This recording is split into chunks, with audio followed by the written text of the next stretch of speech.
Bonjour et bienvenue à cette toute nouvelle émission, La Parole vivante. Mes amis, j'ai une question pour vous.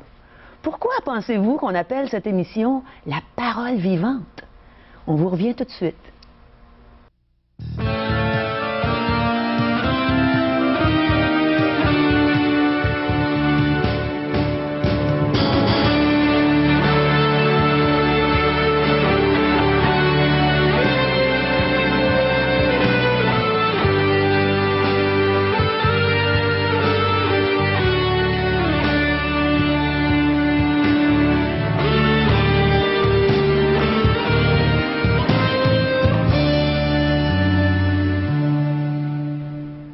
Chers amis, on est tellement heureux de débuter cette toute nouvelle série d'émissions et on sait que ça va vous plaire. On vous remercie de vous être joints à nous. Et aujourd'hui, vous allez voir, il y a plusieurs choses qu'on va vous présenter en peu de temps. On va entendre de beaux chants et des témoignages vivants. Et on va recevoir des enseignements de la parole de Dieu, de la parole vivante, comme le dit le titre de notre émission. On va voir aussi des reportages bien intéressants.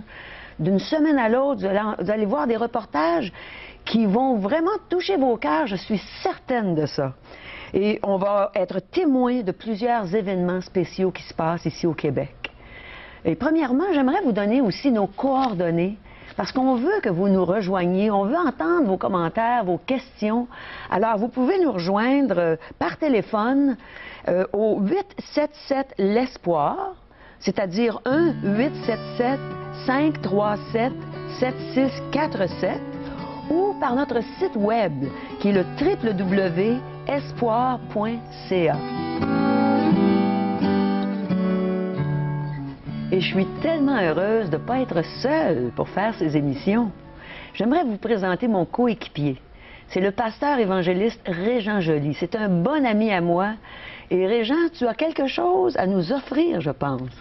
Les gens qui veulent nous contacter via Internet ou par téléphone pourront faire la demande de cette littérature. Questions fondamentales par J. Blanchard. Questions existentielles. Alors, les grandes questions que nous nous posons au sujet de qui sommes-nous, qui suis-je, qui est Dieu, Dieu parle-t-il encore? Si oui, comment? Alors, voilà les questions. Et en plus, on a un évangile de Jean. Ça, c'est une portion de la Bible, un livre du Nouveau Testament, l'évangile selon Jean, qui va nous rapporter les enseignements du Seigneur Jésus-Christ. Alors, ils peuvent en faire la demande. C'est gratuit. C'est un cadeau que l'équipe Parole Vivante vous offre. Alors, faites-en la demande. On aime ça, faire des cadeaux, nous. Oui, on aime ça. Pourquoi? Parce qu'on a connu le grand cadeau de Dieu. Alors, c'est ce que je vais expliquer tantôt. Alors, dans les prochaines minutes, d'où vient ce titre de l'émission Parole Vivante? Elle n'est pas de nous, mais c'est une pensée venant de Dieu, notre Créateur. Alors, Bible en main, je vais vous expliquer d'où vient cette expression Parole Vivante. Parole Vivante vous invite à participer à l'un des nombreux merveilleux déjeuners de l'espoir. Ces déjeuners ont lieu dans plusieurs restaurants réputés de la région et vous sont offerts gratuitement. Venez entendre le témoignage d'une vie transformée par la puissance de Dieu. Pour connaître les détails concernant l'endroit, la date et l'heure pour votre région, composez le 1-877-537-7647 ou notre site web www.espoir.ca.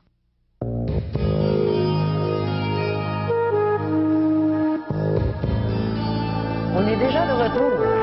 Et si vous vous en souvenez, au début de l'émission, je vous ai posé une question. Et on a quelqu'un qui est vraiment qualifié pour nous répondre. Alors, Régent, est-ce que tu peux répondre à notre question qu'on a posée au début? Pourquoi est-ce qu'on appelle cette émission La Parole vivante? Tout simplement parce que dans la Bible, et c'est la pensée de Dieu, elle est comparée à de la semence. Vous allez voir, j'ai déposé sur cette table quelques petites semences. À vrai dire, ces semences donneraient des radis. Mais il faudrait qu'elles soient transplantées, semées dans de la terre. Alors, ne pas laisser-le sur la table, elle ne produira rien. Mais lorsqu'elle est semée dans ce qu'elle devrait être semée, elle va produire ces radis ou tout simplement d'autres fruits, d'autres légumes, tout dépendamment de ce que nous voulons recevoir et avoir dans notre potager. Ça, c'est les semences de mon épouse. Elle aime potager, elle aime naturellement jardiner. Alors donc, c'est son AB et puis elle aime faire pousser ces choses-là. Mais la parole de Dieu est comparée à de la semence. Ah bon, je pense que c'est sur ça que tu vas nous entretenir, hein? Oui, et la pensée se trouve dans 1 Pierre, chapitre 1er, les versets 23 à 25. Je vous en fais la lecture, chers amis. Alors, 1 Pierre, Bible en main, chers amis. Alors, c'est la formule de l'émission, hein? Bible en main, 1 Pierre, chapitre 1er, verset 23, nous lisons « Puisque vous avez été régénérés, non par une semence corruptible, mais par une semence incorruptible, par la parole vivante et permanente de Dieu. Car toute chair est comme l'herbe, et toute sa gloire comme la fleur de l'herbe. L'herbe sèche et la fleur tombe, mais la parole du Seigneur demeure éternellement. » Et cette parole est celle qui vous a été annoncée par l'Évangile, qui veut dire « bonne nouvelle ». Quelle bonne nouvelle! Je sais que tu vas nous annoncer la bonne nouvelle à travers ton beau message, Régent. Et nous sommes tout oui. Alors donc, Dieu nous dit que lorsque nous entendons l'Évangile, la bonne nouvelle, lorsqu'elle est reçue dans le cœur de l'être humain par la foi, eh bien, par le fait même, il va se passer quelque chose d'extraordinaire, de merveilleux. De miraculeux. La vie va prendre forme en nous. Vous allez dire, je suis bien vivant, oui, mais spirituellement, c'est un langage spirituel ici. Dieu s'adresse à chacun d'entre nous. Aimerais-tu avoir la vie abondante, la vie éternelle? C'est ce que Dieu nous offre, c'est ce que Dieu nous présente. Alors, à travers cette série, Paroles vivantes, c'est ce qui va être offert. Semaine après semaine, émission après émission, la possibilité de recevoir cette semence incorruptible, immortelle, et par le fait même de posséder la vie abondante et la vie sans fin, la vie éternelle. C'est ce que Dieu est venu semer. C'est tellement merveilleux de savoir que Dieu a semé sa parole dans nos cœurs et que maintenant, nous, on peut le partager avec nos téléspectateurs. Le Seigneur Jésus-Christ est comparé à un semeur. Alors, les évangiles nous rapportent cette vérité lors de son ministère, lorsque Jésus est venu sur cette terre. Dans Marc, chapitre 4, entre autres, Jésus se mit de nouveau à enseigner au bord de la mer. Une grande foule s'étant assemblée auprès de lui, il montait s'assit dans une barque sur la mer. Alors, c'était les studios d'autrefois, ça, il s'assoyait dans la barque, et puis il pouvait parler à la foule. Eh bien, toute la foule était à terre sur le rivage. Puis il leur enseignait beaucoup de choses en paraboles. Et cette parabole ici qui est rapportée, c'est celle du semeur qui est sorti pour semer. Et le Seigneur donne l'explication que le semeur sema la parole. Alors, tout au long du chemin, cette parole est semée. C'est bon, c'est vraiment bon d'entendre la parole, d'entendre parler de cette semence que Dieu nous a donnée. Et je suis convaincue qu'il va semer dans les cœurs de nos téléspectateurs dans les semaines à venir, à travers justement les beaux messages qu'il va t'inspirer, Régent. Alors, je suis bien dans la joie à cause de ça aujourd'hui. Mais le Seigneur rajoute qu'il y a des obstacles à la semence. Et les obstacles se trouvent dans le cœur de l'être humain. Alors, il va énumérer ces obstacles qu'on peut retrouver dans notre cœur. Alors, soit les soucis de ce siècle, la séduction des richesses, l'invasion des autres convoitises. Ça étouffe la parole et la rend infructueuse. Mais les résultats sont positifs parce que d'autres reçoivent la semence dans la bonne terre. Ce sont ceux qui entendent la parole, la reçoivent et portent du fruit, 30, 60 et 100 pour 1. Alors, une petite semence peut porter le fruit sans fruit. Eh là là!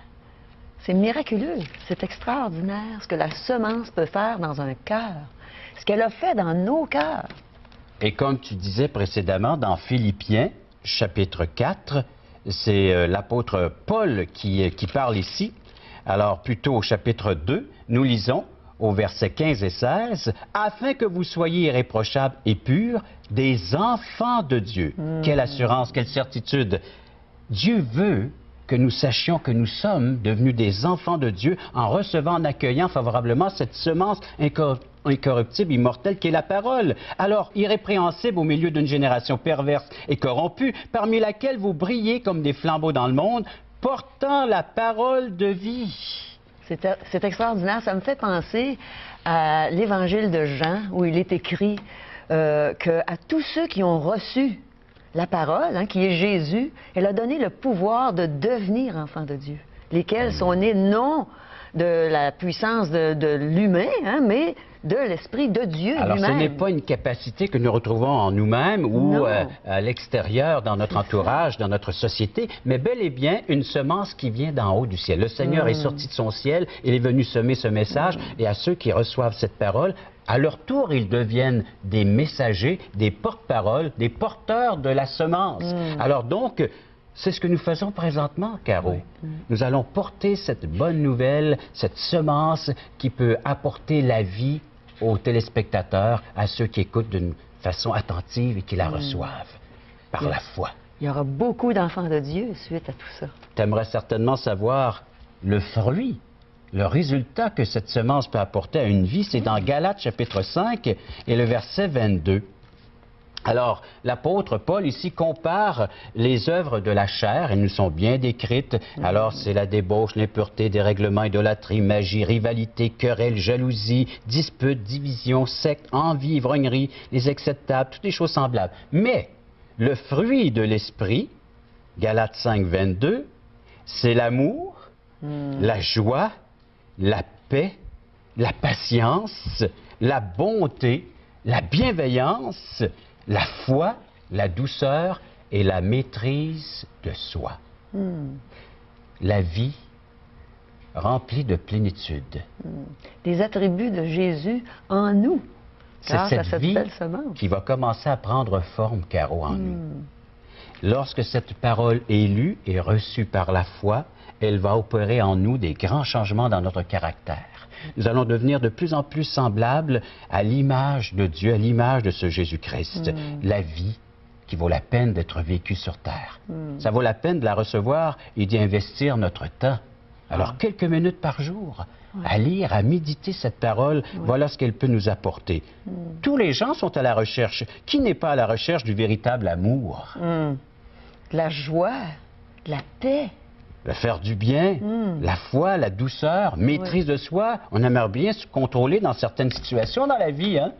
Ben, le Seigneur dit que, voilà, celui qui reçoit cette parole, l'Esprit de Dieu vient habiter, donc la personne de Dieu en nous, et par le fait même, elle va s'exprimer par ce fruit, ce résultat. Ah, que c'est beau. Une nouvelle vie qui prend forme. Ah, c'est merveilleux. Les attributs de Jésus en nous, ça me dépasse, ça surpasse mon intelligence, et c'est tellement bon de savoir que, en lisant sa parole et en la méditant, on peut s'approprier ces choses que Dieu nous donne par la présence, par sa présence en nous, par son esprit. Alors, combien de gens essaient présentement de changer leur vie, de transformer? Oh, ils ont certains changements, mais est-ce que c'est vraiment durable? Alors ici, que Dieu, ce qu'il nous offre, c'est une vie complètement nouvelle, qui n'a aucun rapport avec celle-ci, là. C'est tout à fait une vie à part de la mienne. Il vient la semer, il vient la déposer, et elle prend forme, et elle porte son fruit. En sa saison, nous dit même les Saintes Écritures, les textes. Alors que faut-il faire? Bien, il faut désirer ardemment la recevoir. Il faut demander à Dieu. Alors, on peut recevoir cette parole et cette vie que Dieu offre tout à fait gratuitement. Ah, c'est merveilleux. Alors, sans la mériter, sans vouloir la gagner, c'est un don gratuit, nous dit Dieu. Alors, elle est à la portée de tous et chacun. C'est à nous, il va sans dire, de commencer à la lire, cette parole, la recevoir, d'y croire, la parole de Dieu, la parole vivante. Et elle vit en nous. En nous qui sommes des enfants de Dieu, la parole de Dieu vit en nous et c'est merveilleux. Et je pense que ce serait vraiment agréable en ce moment, afin de méditer tout ce beau message que tu viens de nous apporter, Régent, d'entendre un beau chant. Je crois que vous allez être d'accord avec moi qu'à travers ce chant, on médite ce qui a été prêché et on peut se l'approprier pour nous. Cette parole vivante est pour nous, elle est pour vous. Alors écoutons ce beau cantique.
veux qu'elle me console.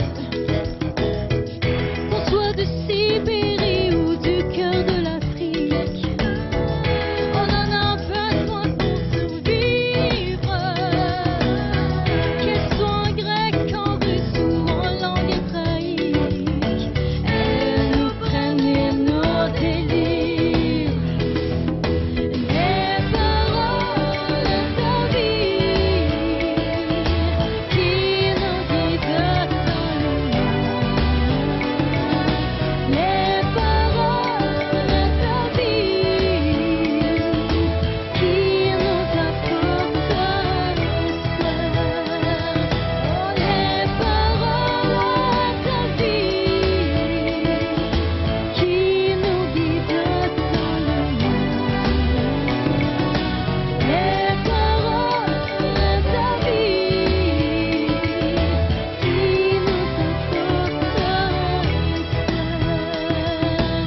paroles de ta vie qui nous Récemment, j'étais ici dans nos studios avec Régent. Et j'ai eu la bonne idée de lui demander de partager son témoignage avec nous. Et je trouvais ça tellement intéressant. Et j'ai réalisé qu'on avait tout enregistré ça. Alors, je vous invite à écouter ce clip avec nous. Je pense que vous allez être très édifiés, vous allez aimer ce que vous allez entendre. Alors, écoutons Régent donner son témoignage. La parole de Dieu est vivante et elle vit en moi. À notre prochaine émission, je vais vous raconter comment il se fait que la parole de Dieu vit en moi. Mais aujourd'hui, je me réserve un beau dessert. C'est Régent qui va nous raconter comment la parole de Dieu vit en lui. Régent, est-ce que tu es prêt à nous raconter ce que Dieu a fait pour toi? Je tiens à te remercier, Caro, de me permettre de partager avec les téléspectateurs mon histoire. Une belle histoire d'amour qui a commencé en 1975 avec la parole de Dieu. Que s'est-il passé dans ma vie en 1975?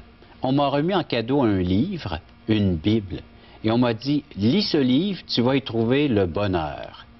Est-ce que tu l'as lu tout de suite? Ou...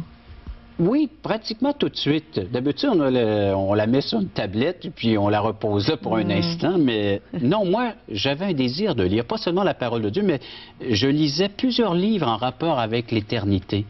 Des livres du Nouvel Âge, des livres qui parlaient de la méditation transcendantale, des voyages astrales, la table du Ouija, et puis le jeu de cartes de tarot. Depuis 3 ans, là, avant d'avoir le livre des livres, je cherchais. Ouais.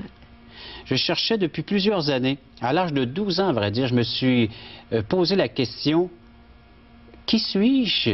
Et des questions concernant mon éternité et concernant également l'existence de Régent Joly. Ou l'existence humaine, l'existence en général, mais mon existence. Qu'est-ce qui a fait que je me suis posé cette question? C'est un accident qui est arrivé dans la maison, dans le foyer paternel. Notre mère, alors j'ai 3 frères, et notre mère est tombée gravement malade alors que j'avais 12 ans. Et on l'a hospitalisée d'urgence. Et lorsqu'elle est revenue à la maison, elle était toujours présente, mais inconsciente de tout ce qui se passait. Elle était handicapée mentalement. Ça a duré toute suite sa à vie? sa maladie. Jusqu'à maintenant, aujourd'hui, Ah oui. ils sont tous les deux vivants. Mon père prend encore soin de son épouse. Et puis, elle est toujours malade, handicapée mentalement. Alors ça m'a interrogé. Je me suis dit, en voyant ma mère arriver, puis étant privée de ses caresses et son amour maternel, alors je me suis dit, c'est ça la vie, ça va être long, même très long. En résumé, ma vie était venir au monde, être malade, dans le contexte, c'est ce que je vivais, et mourir. Naître pour souffrir et mourir, ça n'a aucun sens. Quel âge avais-tu à cette époque-là? 12 ans. Oh là là. Et là, je me suis pas seulement questionné, mais je me suis mis à questionner mon entourage. Je suis allé voir mes copains. Les copains m'ont dit, arrête de t'en faire avec ces questionnements au sujet de la vie puis l'existence. Amuse-toi, profite de la vie. Alors, j'allais m'enfermer dans ma chambre, je retournais dans la maison paternelle, j'avais ma chambre au 2e, et puis là, je méditais là-dessus. J'écoutais de la musique, je lisais beaucoup de livres, des livres en rapport avec ce questionnement. J'interrogeais également les adultes de mon entourage, mais personne ne pouvait me donner une réponse qui pouvait apaiser cette soif, le désir de connaître autre chose de la vie que la souffrance et la mort, ce qui m'entourait. Ouais. Alors, un jour, on me donne une Bible et je me mets à la lire, comme au niveau de tous les autres livres qui me parlaient des choses de l'existence de la vie. Et j'ai été étonné de voir un Dieu qui cherchait un rapprochement avec sa création. Le texte qui m'a touché, c'est l'Évangile de Jean, chapitre 3, verset 16. Je peux vous le citer de par cœur. Tu as commencé par Jean? Oui, j'ai commencé par l'Évangile de Jean. Ah, c'est intéressant. Et Moi l'Évangile aussi. de Jean, j'ai découvert que c'était l'Évangile qui nous parle de l'amour de Dieu envers sa création.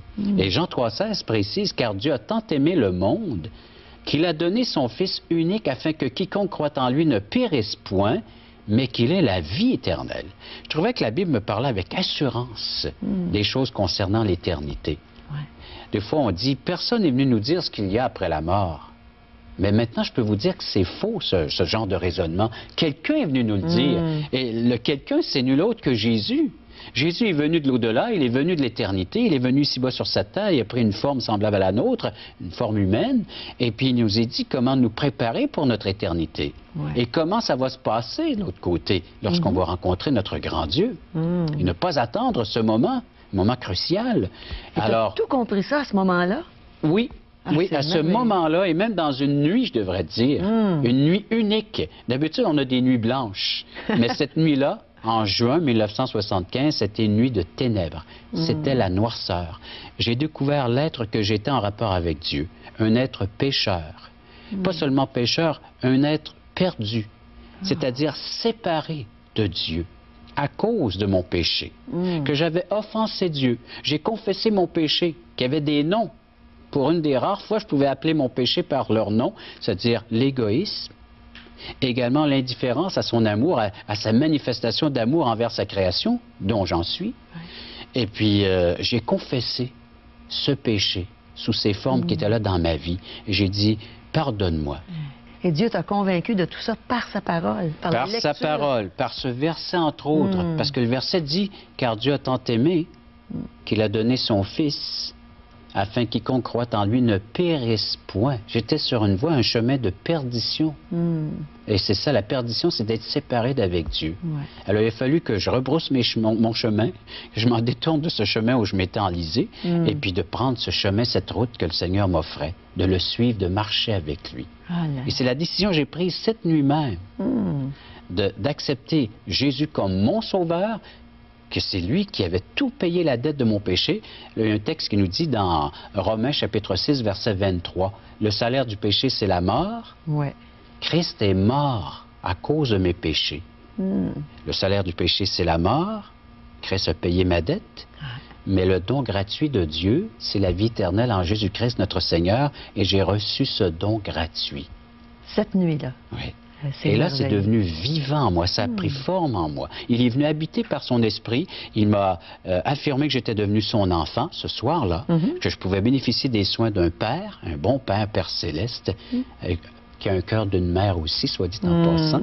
Tu avais quel âge, là, finalement, Là, rendu là? 21 ans. 21 Alors, tu ans, vois, ça a pris 12 ans, tout le ce temps-là. questionnement, puis à 21 ans, après qu'on m'ait Ouais. remis une Bible, je me suis mis à la lire, mais cette nuit-là, elle est devenue vivante en moi. Elle a pris forme. Elle m'a donné l'assurance, elle m'a donné la certitude que j'étais un enfant de Dieu, je pouvais bénéficier de Dieu en tant que Père, de tous ses bons soins, que mes péchés étaient pardonnés, que c'est merveilleux. la dette de ce péché était réglée une fois pour toutes. Jésus-Christ avait tout payé à la croix pour moi et que maintenant j'avais un accès qui était maintenant auprès de mon Père céleste. En tout temps, je peux bénéficier de cet accès. Suite à ça, moi qui n'aimais pas trop les études, je faisais une carrière radiophonique, alors j'avais choisi de devenir, j'étais un artisan, moi j'étais un artiste. Hein, alors, à l'âge de 17 ans, j'avais choisi de devenir un animateur de radiophonique et puis de rencontrer plusieurs artistes, plusieurs vedettes. Ça n'a pas donné Non, on dans s'est ces pas années connu dans 70, ce on s'est temps-là. pas connu Pas alors du que tout. j'étais animateur de radio. Par la suite, je suis devenu lecteur de nouvelles, toujours pour les stations de radio, pour les réseaux radio. Et puis, mais en 1977, j'ai quitté le domaine radiophonique plein temps pour aller étudier la parole de Dieu. Alors, des cours en théologie, des cours bibliques. Alors, pendant 3 ans, j'ai suivi l'étude de la parole. Et aujourd'hui, ben, j'exerce les fonctions de pasteur à une église dans la région de Québec. Après avoir été auparavant assistant pasteur, mais là, je suis responsable d'une église dans la grande région de Québec. En passant, je t'ai entendu prêcher plusieurs fois et je peux dire qu'on est béni par la parole de Dieu. Il se sert de toi comme un instrument de son amour pour instruire son peuple, Ben, puis merci, pour attirer Caro. les gens à lui par son amour. Et ensuite, bien, ce fut le retour à la radio, mais maintenant pour annoncer uniquement la bonne nouvelle, l'Évangile. Ah, c'est bon. J'ai laissé les mauvaises nouvelles à mes confrères de travail. Et maintenant, J'ai dit, on a gardez des les mauvaises, bonnes moi je nouvelles. m'en vais annoncer, je me consacre à la bonne nouvelle. On a Et des c'est ce bonnes qu'on fait nouvelles pour les gens aujourd'hui. maintenant. Hein? Oui. Ah, c'est merveilleux. Eh bien, merci Régent pour ce beau témoignage. C'est évident que la parole de Dieu est vivante dans ta vie.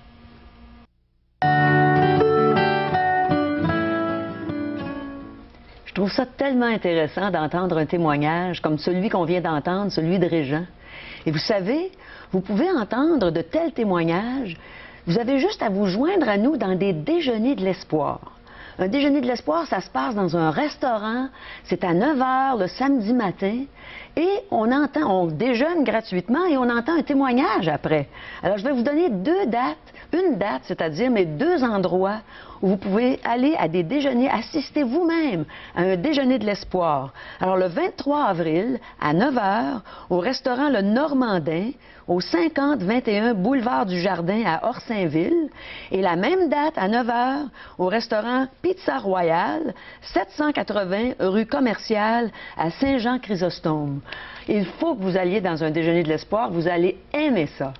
Alors, merci Régent, merci pour la parole vivante qui nous a été partagée aujourd'hui. On a aimé ce temps avec toi et Bienvenue. on a hâte à la prochaine émission.